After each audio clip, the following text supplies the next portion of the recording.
Good morning. আবার আমরা সেজে গুজে সকালবেলা রেডি হয়ে বেরিয়ে পড়েছি। আরেকটা আমাদের আজকে বাস ট্যুরকে বুক করা রয়েছে, ট্যুর বুক করেছি। সেখানে আমরা লোল্যান্ডের দিকে যাচ্ছি। কোথায় কি যাচ্ছি পরে সারপ্রাইজ দেখাতে থাকবো, দেখতে থাকুন। আর সবাইকে বলবো good morning.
The fog that is in the sea.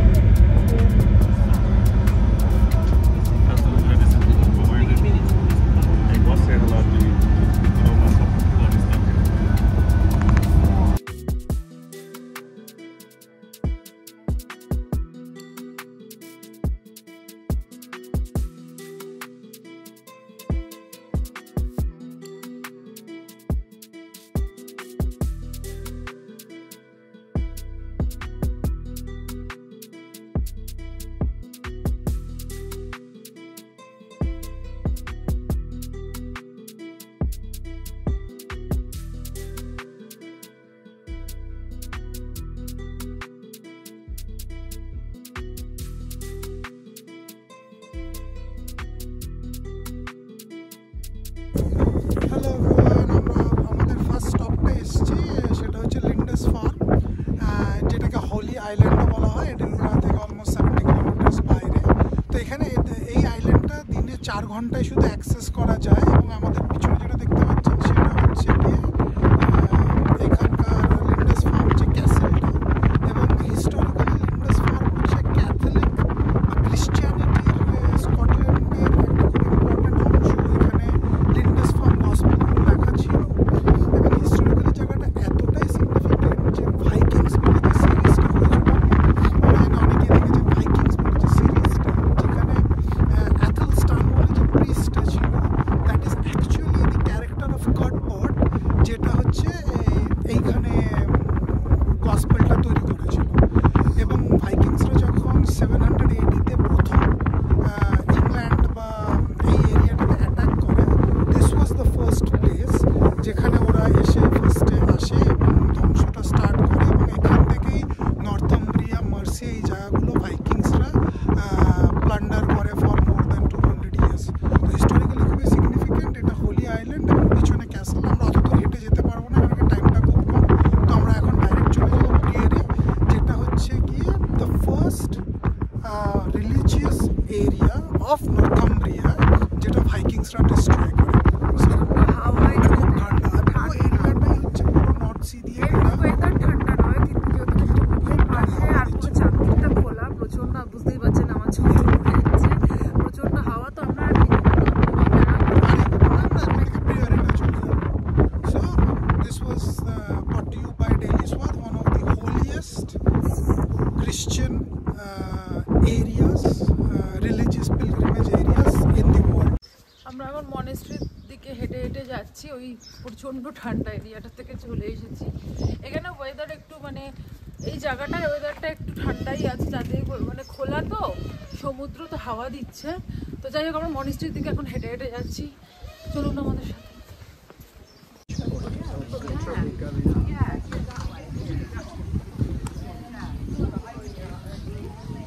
আমরা এখন হোলি আইল্যান্ডের যেটা সেন্ট মেরিজ চার্চ আছে সেখানটায় চলে এসেছি।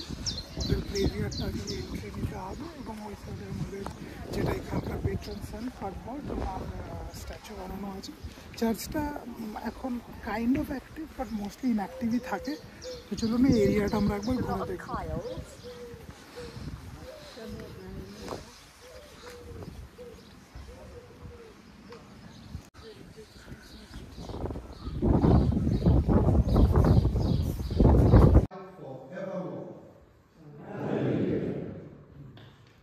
Hear the gospel of our Lord Jesus Christ, according to John.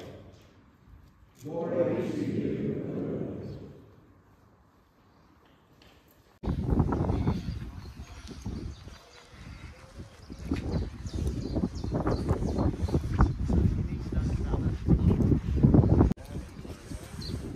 এই হচ্ছে সেই মনস্ট্রি যেটা এখন ধ্বংসস্তূপ পড়ে রয়েছে। ভেতরে যাওয়ার জন্য টিকিট দরকার, কিন্তু আমাদের কাছে এখন সময় নেই ইনাফ যে আমরা টিকিট কেটে এটাকে এক্সপ্লোর করব।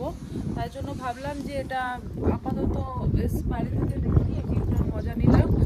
আর আমি যে চার্চটায় দেখালাম, যে চার্চটায় ঢুকছিলাম, সেখানে ভেতরে ভিডিও করলাম না, কারণ এটা আজকে সানডে, তো চার্চে ওদের প্রেয়ার্স হচ্ছে এবং আমার অনেক দিনের ইচ্ছে ছিল কোনো ফাদার স্পিচ দেবে, আমি শুনবো, আমার খুব ইচ্ছে ছিল। তো আজকে প্রপার একটা প্রেয়ারের দিনে যেখানে ফাদার স্পিচ দিচ্ছে, বলছে, গান হচ্ছে, তো শুনলাম, আমার ভীষণ ভালো লেগেছে, আমার মনটা খুশি হয়ে গেছে, আমি ইমোশনাল হয়ে গেছি।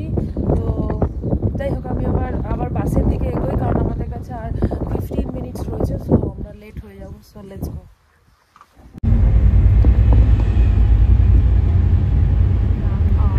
I'll give you a hint, it's got a very unusual tail.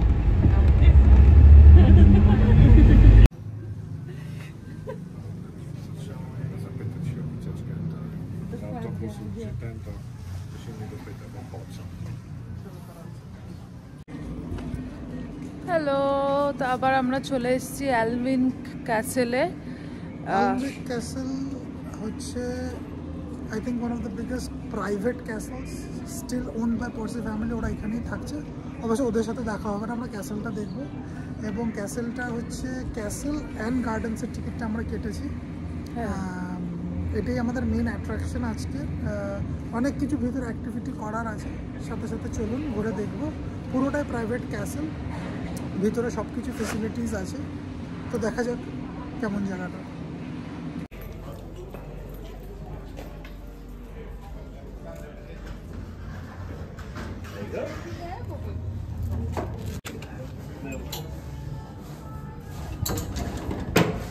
So, this just goes up and over, on like that.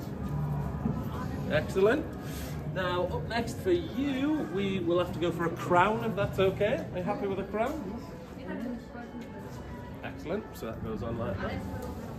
And then finally,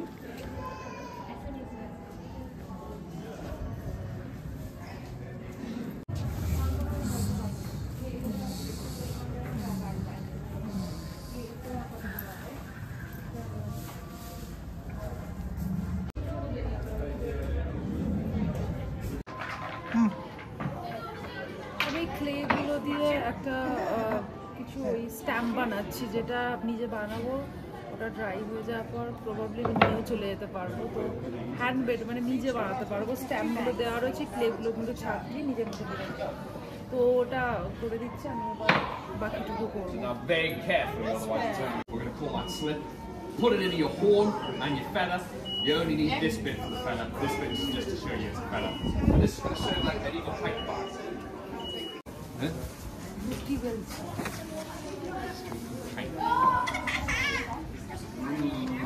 So you can leave that there because that's perfect. A little bit more rolling from you and you're perfect. Yeah, there it is.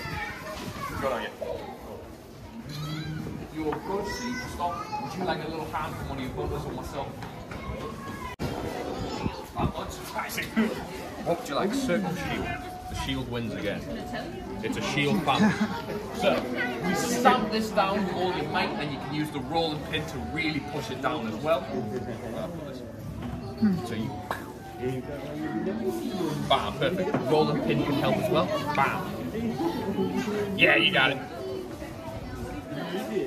Now, we've flattened it onto the ground. What can help you, we're going to need to try to peel away the excess weight.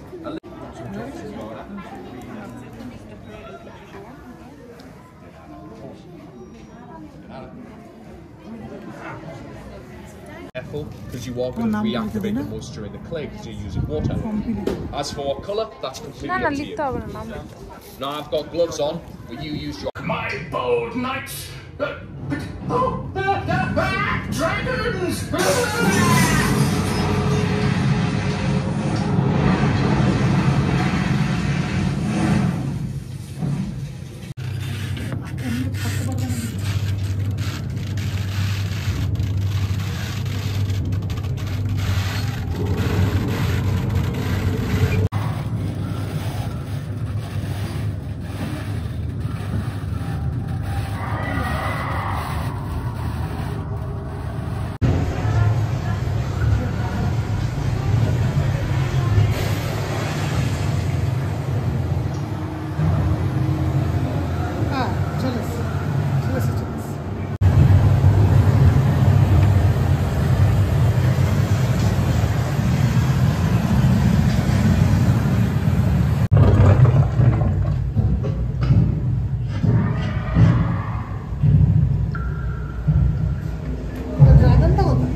আমরা ঘুরছি ফিরছি, আমরা এখনো ক্যাসেলের ভেতরেই ঢুকতে পারিনি। তার আগে দোকানপত্র খুঁজে খুঁজে বের করেছি। এটা একটা ছোট্ট শোপিস,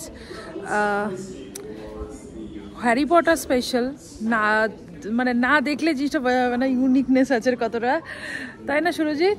হ্যাঁ, এই শোপিসটা এটাই হচ্ছে এরকম, পরে খুলে দেখাবো কখনো সুযোগ হলে। এই যে এটাই হচ্ছে সেই ফটোটা যেরকম এরকমই। তো এটা আপাতত কিনেছি, কিনে আমার খুব পছন্দ। আমাদের দুজনেরই হ্যারি পটার নিয়ে আমরা পাগল, তো হ্যারি পটারের কিছু জিনিস দেখলেই আমরা নিয়ে নিই। তো আপাতত এখন এটাকে নিয়ে আমরা ক্যাসেলের দিকে যাচ্ছি হাঁটতে হাঁটতে। তারপর গার্ডেন দেখতে হবে, আমাদের কাছে আর 1.5 ঘন্টা বাকি রয়েছে। So let's go.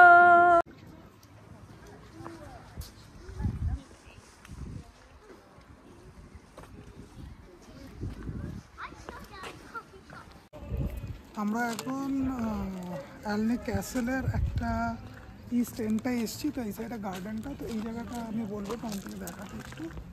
এখানেই হচ্ছে যেটা হ্যারি পটারের ফিলসফার স্টোনে, যেখানে ও নিম্বাস 2000 রাইড করা শেখে, নট নিম্বাস 9000 বাট যে ব্রুম স্টিকটা ও রাইড করা শেখে, এখানেই ওই সিনটা শুটিং হয়েছিল আমাদের পেছনে। এখানে 245-এ ফিল্ম লোকেশন ট্যুরও একটা হবে, বাট ততক্ষণ আমরা নেই। তো জাস্ট এই জায়গাটাই অ্যাকচুয়াল শুটিংটা হয়েছে। আমাদের কাছে জিনিসটা খুবই একটা স্পেশাল জিনিস। এবং এই সাইডটা হচ্ছে ক্যাসেলের স্টেট রুমস, আমরা এদিকে এন্টার করেছি। এবং এদিকে হচ্ছে গার্ডেন্সগুলো। এখানকার গার্ডেন্সগুলো খুব ফেমাস, কারণ কি ওখানে নাকি প্রচুর পয়জনাস প্লান্টস আছে। তো সেটা আমরা এখন যাবো দেখতে। আমরা হচ্ছে এখন অ্যালনি ক্যাসেলের বাইরে চলে এসেছি, কারণ হচ্ছে যে অ্যাকচুয়াল গার্ডেন্সগুলো সেটা বিশাল বড় এরিয়া নিয়ে, এবং ওটা হচ্ছে আমাদেরকে ওয়াক নিয়ে যেতে হবে। তো এই সাইডে পুরো গ্রিনারি এরিয়া, এবং আমরা দেখতেই পাচ্ছি যে অ্যালনি ক্যাসেল যে কখনো কেন কোনো সিজ হারেনি, তার কারণ হচ্ছে এই যে দেওয়ালগুলো করা আছে, যে ওয়ালসগুলো, দে আর অ্যাকচুয়ালি প্রচণ্ড থিক, সেই জন্য কখনো দে হ্যাভ নট বিন পেনিট্রেটেড। এবং বেসিক পুরো ক্যাসেলটার চারোপাশ দিয়ে এরকম ওয়াটার মোয়েট করা আছে। ভেড়াগুলো দেখতে পাচ্ছেন, ভেড়া তো এখানকার স্পেশালিটি। তার পিছনে জলের এমব্যাঙ্কমেন্ট। তো এই যে ডিউক অফ নর্থাম্বরল্যান্ডের যে এই যে ক্যাসেলটা, it has actually never been conquered ever since like 11, যবে থেকে এটা এসছে 1100 থেকে। এটা প্রচণ্ড একটা ইউনিক ব্যাপার। এবার যেহেতু আমাদের টাইম কম, এত জায়গা একসাথে ঘোরা পসিবল নয়, তো এখন আমরা একটু পা চালিয়ে গার্ডেনটা যত পসিবল হয় দেখে নিয়ে স্টেট রুমসগুলো দেখতে যাবো। So let's go.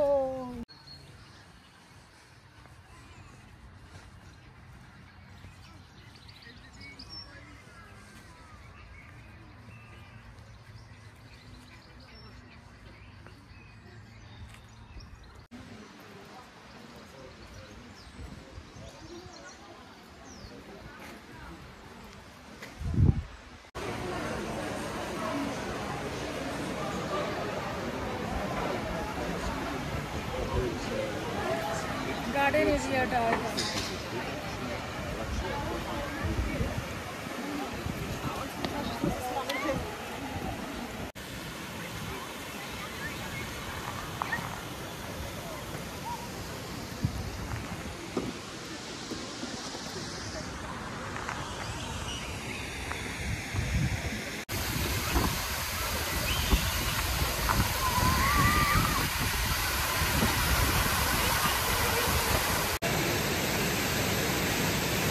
দেখো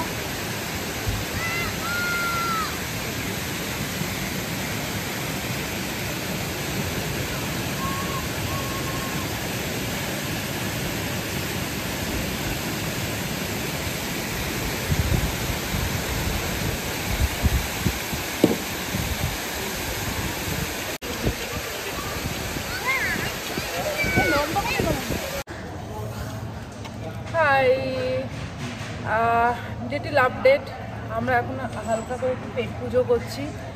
পয়জন গার্ডেনটার জন্য একটু আমাদের মনটা খারাপ হলো, কারণ ওরা নেক্সট স্লট বুকিং হচ্ছে 2:30 থেকে, এবং বুক করে চলে গেলে হবে না, ইউ হ্যাভ টু ওয়েট। আর আমাদের কাছে টাইমে যেহেতু বাউন্ডেশন, যেহেতু আমরা একটা গ্রুপের সাথে এসেছি, আমরা একটা ট্রাভেল গ্রুপের সাথে এসেছি, তো আমাদের তো লিমিটেড টাইম আছে। তো সেই টাইমের মধ্যে আমাদেরকে জানি না কী হবে, মানে কি করতে পারতাম আমরা জানি না, হয়তো একটু আগে আসলে হতো বা কী হতো আমরা অত বুঝতে পারিনি। যাই হোক, ওটা মনে হয় যাওয়া হবে না, কারণ আমাদের আর 1 ঘন্টায় হাতে টাইম আছে, তার মধ্যে ক্যাসেলও ঘুরে নিতে হবে একবার। তো ইন দ্য মিন টাইম আমরা একটু পাস্তা আর গার্লিক ব্রেড খেয়ে পেটটাকে শান্তি করছি। আমাদের অ্যালনউইক ক্যাসেলের ট্যুরটা কমপ্লিট হলো। 2 hours 45 minutes-এর ট্রিপ ছিল। সেখানে আমরা খাওয়া দাওয়া ঘোরাফেরা যতটা সম্ভব করেছি। স্টেট রুমসগুলো আনফর্চুনেটলি আপনাদেরকে দেখাতে পারছি না, কারণ হচ্ছে photography strictly not allowed. Exactly. কিন্তু ডিউক অফ নর্থাম্বরল্যান্ডের যে প্রপার্টি আমরা দেখলাম from dating back till the 1100s, তো ভালোই ইন্টারেস্টিং এক্সিবিশন। সবকিছু ওরা সংরক্ষণ করে দিয়ে রেখেছে অনেক বছর ধরে।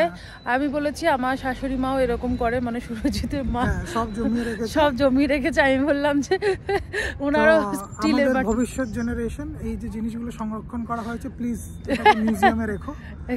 প্রচুর কষ্ট করে লোকে জমিয়ে রাখে, নাহলে 14 মানে ইয়ার 1400-এর আমরা দেখলাম যে কাকে কত টাকা দেওয়া হয়েছে, 1 shilling 2 shilling, সেই এন্ট্রিটাও দেখেছি। তো আই গেস যদি বড় লোক হতে হয় বা ওয়েলথি হতে হয়, you need to conserve everything, don't throw anything out. তো that is an important part. আর পিছনে আমাদের হচ্ছে যে মেন গেট, এটা সামনে আমরা দাঁড়িয়ে আছি, আমাদের বাসটা চলে এসছে। এবার আমরা ফটাফট এখান থেকে বেরিয়ে যাবো। টাটা। আমরা এখন একটা ছোট্ট স্টপ নিয়েছি, সেটা হচ্ছে যারা ইউকে এসছেন তারা জানবেন যে UK consist of England, Scotland, Ireland, northern republic of Ireland আর ওয়েলস। তো এখন আমরা যেটা যাচ্ছি সেটা হচ্ছে গিয়ে আমরা যে অ্যালনউইক ক্যাসেলটা দেখেছিলাম, that is actually in England. তো এখন আমরা একটা জায়গায় এসে দাঁড়িয়েছি যেটা হচ্ছে টুইড, যে রিভারটা যেটা ইংল্যান্ড এবং স্কটল্যান্ডের মাঝখান দিয়ে যায়, তার ব্রিজের উপরে একটা এসে দাঁড়িয়েছি। এবং ইন্টারেস্টিংলি ইনাফ, এই যে ব্রিজটা যেটার উপর দিয়ে আমরা এখন হাঁটছি, এটাই অ্যাকচুয়ালি হচ্ছে স্কটল্যান্ড আর ইংল্যান্ডের বর্ডার বলে কিছুই বোঝা যাচ্ছে না। আমরা তো ইউজ টু লাইক একটা বর্ডার মানে হচ্ছে গিয়ে একটা কাঁটা তারের বেড়া থাকবে, আর্মি অল দিস থিংস, কিন্তু যেহেতু এরা একটা ইউকের পার্ট, এখানে সেরকম কিছু ডিফারেন্সটা নেই। তো আমরা এখন এই সুন্দর ইংলিশ যে কান্ট্রি সাইডটা, খুবই খুবই নাইস অ্যাটমসফিয়ার, একদম গ্রাম্য পরিবেশ চারদিকটা, এবং ওয়েদারটা আমরা ভালো পেয়েছি। তো এর মাঝখান দিয়ে আমরা হেঁটে যাচ্ছি এবং বর্ডারটার সামনে গিয়ে দাঁড়াবো, যেটা এক্স্যাক্ট পয়েন্ট, যেটা হচ্ছে ব্রিজটার মাঝখানটা, সেখানটা গিয়ে দাঁড়িয়ে আমরা আপনাদেরকে দেখাবো ইংল্যান্ড আর স্কটল্যান্ডের মাঝখানে যে দুটো দেশ পাশাপাশি থাকতে পারে কাটা তার বাদ দিয়েও। এটাই হচ্ছে সেই বর্ডার এরিয়া, সবাই দেখতে পাচ্ছেন যেমন লেখা আছে স্কটল্যান্ড ওয়েলকামস ইউ। তো ওখান থেকে আমরা স্কটল্যান্ডের এন্ট্রি। তো আবার আমরা এই বর্ডারের ওপর যে ব্রিজটা দিয়ে হেঁটে হেঁটে টুকুর টুকুর করে বাড়ির দিকে যাচ্ছি। এই সাইডে এখানে ওয়াটার আছে, খুব সুন্দর। কেউ কেউ বোটিংও করছে, জানি না বোটিং হয় কিনা, নিজেদের মতো করছে পার্সোনাল বোটে। তো এখন আবার আমরা গাড়ির দিকে যাচ্ছি, এটাতে একটু ওয়াক নিয়ে গাড়ির দিকে গেলাম। আমরা এখন স্কটল্যান্ডে ঢুকে গেছি, ইংল্যান্ডে নেই আর। স্কটল্যান্ডের যে প্রথম ছোট্ট ভিলেজ বা এটা কোনো তো এটা হচ্ছে কোল্ড স্ট্রিম, যেটা হচ্ছে ফার্স্ট বর্ডার টাউন, এবং এর মধ্যে একটা হোর্সশু স্টেট আছে, বিশাল বড় এরিয়া নিয়ে অর্গ্যানিক ফার্মিং এবং অ্যানিমাল হাজবেন্ড্রির ওদের একটা মডার্নাইজড ভার্সন এখানে আছে। Plus it has a golf course. এখানে আমাদের হাফ অ্যান আওয়ারের ব্রেক দেওয়া হয়েছে, কারণ হচ্ছে এরপরে আমরা চলে যাবো ডাইরেক্ট এডিনবরা। পিছনে আপনি দেখতে পাচ্ছেন ওই যে রাজহাঁস। আমরা যাবে নাকি ধরতে? তোমার তো ভালো লাগে। রাজহাঁস ধরতে যাই, একবার ট্রাই করে দাও তো।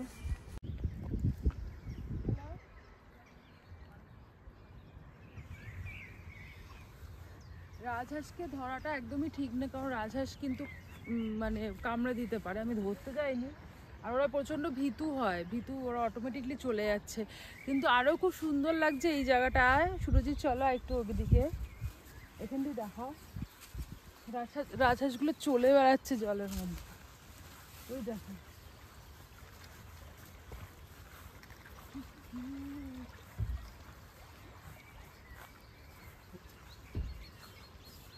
ভেড়া দেখবে বলছিলে? কোথায় ভেড়া পাবো? ওখানে আছে, চলো ভেড়া ধরতে যাবে, দেখি ভেড়াও দেখাই।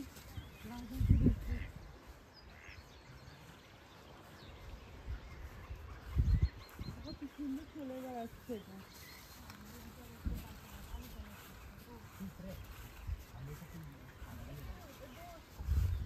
কি সুন্দর চলে বেড়াচ্ছে।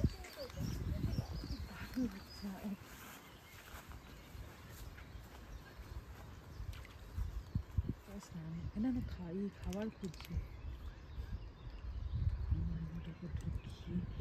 পাটা ল্যাক প্যাক করছে কেন? জলটা পরিষ্কার, সাঁতার কাটবে না। ও পাটা কাকে বলে ভাই? কি হয়েছে? ভাবলাম ভেতরে যাব, এরকম খিলটাকে কিরম বুদ্ধি করেছে, এটার সাথে লক করে দিয়েছে। মানে তুমি প্রথমে ভুল করবে যে খুলে যাবে, এটা তো কোনো ব্যাপার না, এখানে একটা রিং দিয়ে ওটাকে আটকে দিয়েছি। কি মানে বুদ্ধি মাথায়। তাই আমি বাইরে থেকে শিপ দেখে কি করব? তো ভেতরে না গেলে হয়। আর শিপগুলো প্রচণ্ড খায়, পুরো রাস্তা অন্তত 50-60 হাজার বোধহয়, সরি মানে আমি দেখিনি এত শিপ আছে, বাট প্রচুর শিপ দেখেছি দুদিনে। সারাদিনে দিচ্ছি গিলছি বুক করে, খেয়ে দেয়, এই জন্য এত মোটা। তো আমি বাইরে থেকে দেখে কী করবো বুঝতে পারছি না। আমার খুব ইচ্ছে ছিল একটা শিপ ধরবো, আর আমি তুলে তুলে জামা পরেছিলাম, শিপ ধরে একটা ছবিও তুলবো, বাট আনফর্চুনেটলি হলো না। আরে ধরি, হ্যালো,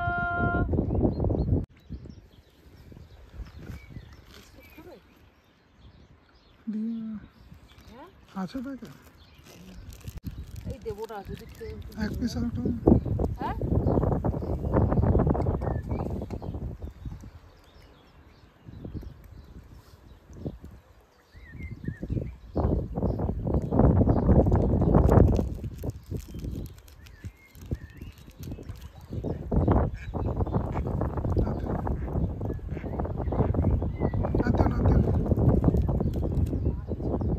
দিও না, পেট খারাপ হবে।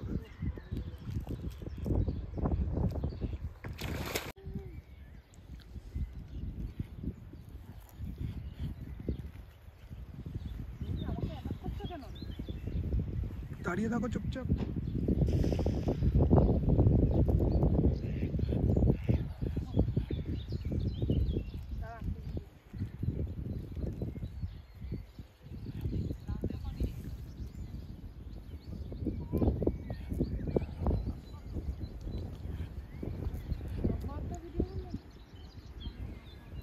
আমরা ফাইনালি ট্যুরটা কমপ্লিট করে নেমে পড়লাম, সিটিতে চলে এসেছি।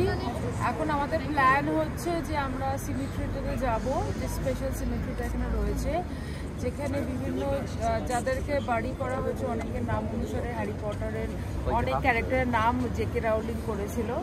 তো যাই হোক, তার যাওয়ার পথে একটা জিনিস দেখতে পারলাম, বলে এখানে যে একটা কুকুরের স্ট্যাচু আছে, ওটা খুব লাকি, ওর নাক টাচ করলে তোমার ভালো হবে। তো সেই কুকুরটাকে দেখতে পেলাম যেতে যেতে।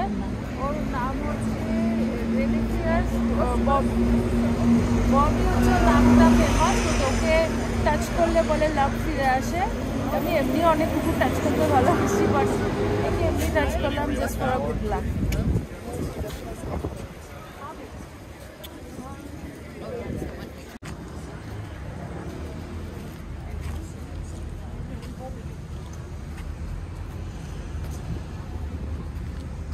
ববির অ্যাকচুয়ালি যেখানে ববিকে বাড়ি করা হয়েছিল সেটা।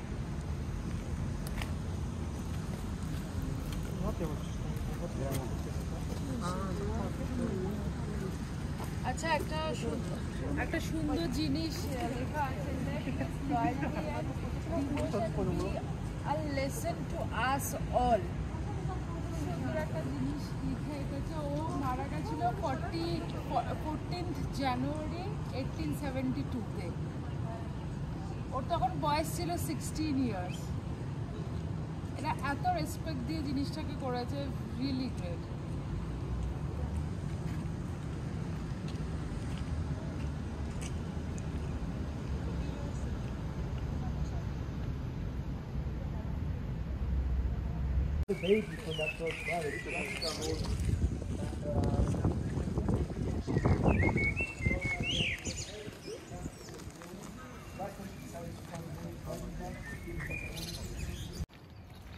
কি করছো?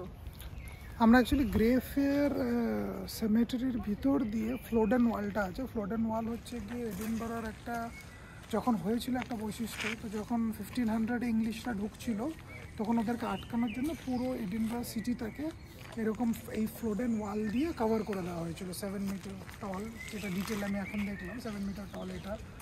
তো এটাতে যেটা লাভ হলো সেটা হচ্ছে গিয়ে যে ইংলিশরা ঢুকতে পারলো না এবং সিটিটা অনেকটা কন্ট্রোলড হলো।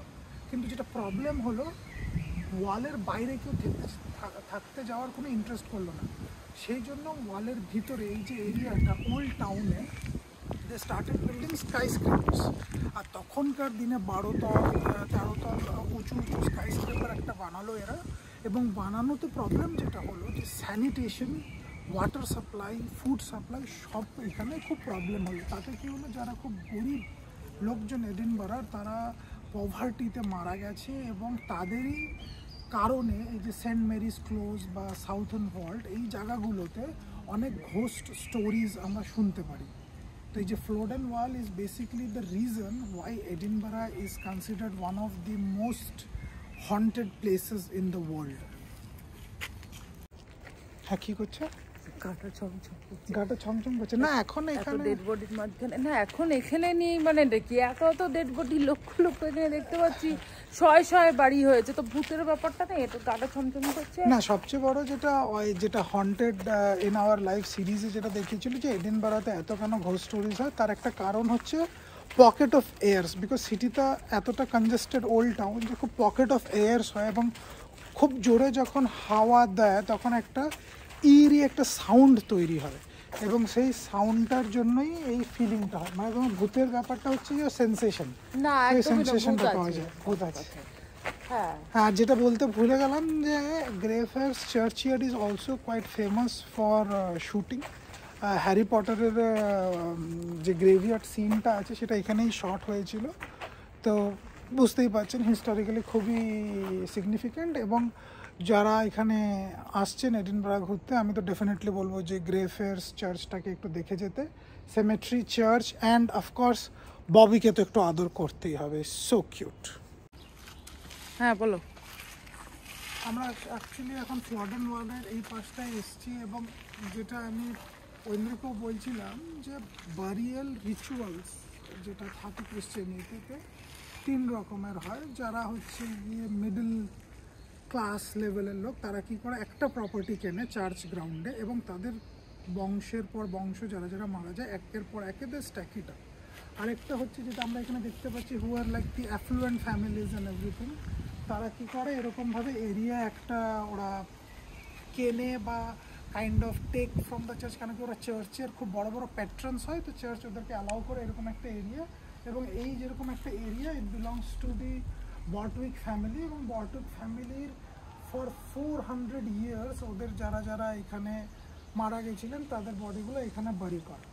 আর এরপরে আরেকটা হয়, দ্যাট ইজ কল্ড দি মুসোলিয়াম, যেটাও আমরা দেখবো, যেটা এই চার্চের মধ্যেই আছে আরেকটা মুসোলিয়াম। মুসোলিয়াম হচ্ছে ইটস এ বিগ এরিয়া, একটা ঘরের মতন যেখানে ঢুকতে হয়, এবং ওয়ান্স ইউ এন্টার ওখানে সব ফ্যামিলি মেম্বার্সরা বাড়ির আছে।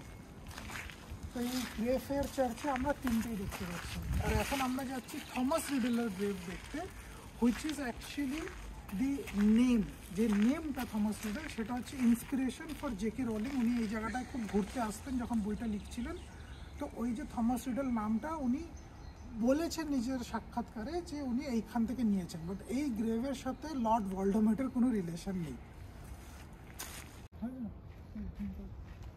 আমরা এখন দাঁড়িয়ে আছি থমাস রিডলের গ্রেভের ওপরে। উনি একজন স্কোয়ার ছিলেন, প্রবাবলি কোনো খুবই একজন ভদ্রলোক ব্যক্তিত্ব ছিলেন, কিন্তু হ্যারি পটারের জন্য ওনার এখন এরকম অবস্থা যে নিচে ফুল টুল দিয়ে গ্লিটার্স রেখে লোকে চলে গেছে। অনেকেই মনে করে যে ভলডেমর্টের অ্যাকচুয়াল স্বরূপ, কিন্তু তা নয়। এটা হচ্ছে লোক একটা মিথ যেটা সত্যি হয়ে যায়, এরকম টাইপের গল্প, কোয়াইট ইন্টারেস্টিং।